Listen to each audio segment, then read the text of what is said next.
What's the fastest growing threat to Americans' health? Cancer, heart attacks, diabetes? The answer is actually none of these. It's Alzheimer's disease. Every 67 seconds, someone in the United States is diagnosed with Alzheimer's. As the number of Alzheimer's patients triples by the year 2050, caring for them, as well as the rest of the aging population, will become an overwhelming societal challenge. My family has experienced firsthand the struggles of caring for an Alzheimer's patient. Growing up in a family with 3 generations, I've always been very close to my grandfather. When I was 4 years old, my grandfather and I were walking in a park in Japan when he suddenly got lost. It was one of the scariest moments I've ever experienced in my life, and it was also the first incident that informed us that my grandfather had Alzheimer's disease. Over the past 12 years, his condition got worse and worse, and his wandering in particular caused my family a lot of stress. My aunt, his primary caregiver, really struggled to stay awake at night to keep an eye on him, and even then often failed to catch him leaving the bed. I became really concerned about my aunt's well-being as well as my grandfather's safety. I searched extensively for a solution that could help my family's problems, but couldn't find one. Then, one night, about 2 years ago, I was looking after my grandfather and I saw him stepping out of the bed.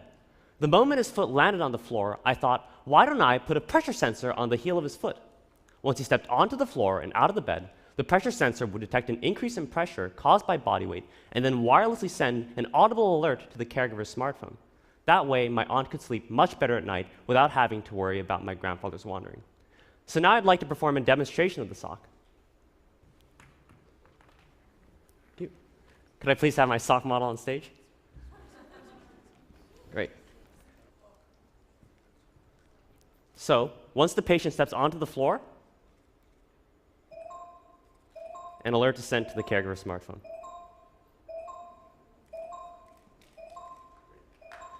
Great. Thank you. Thank you, sock model.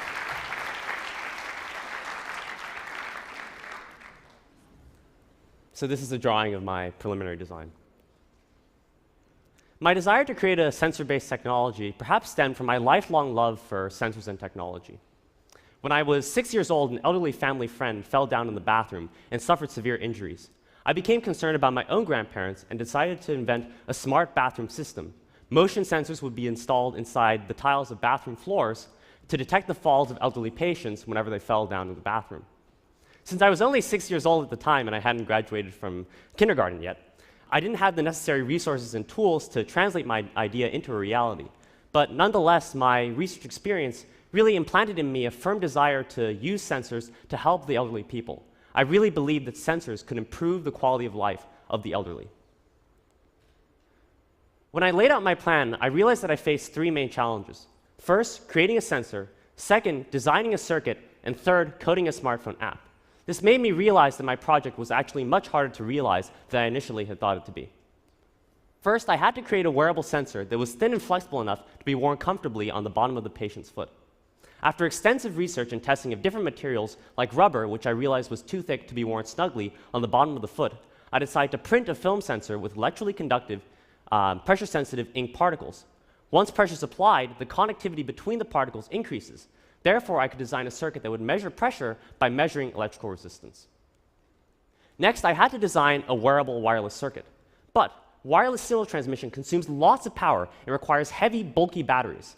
Thankfully, I was able to find out about the Bluetooth Low Energy technology, which consumes very little power and can be driven by a coin-sized battery.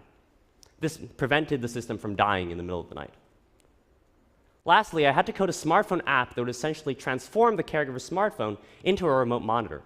For this, I had to expand upon my knowledge of coding with Java and Xcode, and I also had to learn about how to code for Bluetooth Low Energy devices by watching YouTube tutorials and reading various textbooks. Integrating these components, I was able to successfully create 2 prototypes, one in which the sensor is embedded inside a sock, and another that's a reattachable sensor assembly that can be adhered anywhere that makes contact with the bottom of the patient's foot. I've tested the device on my grandfather for about a year now, and it's had a 100% success rate in detecting the over 900 known cases of his wandering. Last summer, I was able to beta test my device at several residential care facilities in California, and I'm currently incorporating the feedback to further improve the device into a marketable product.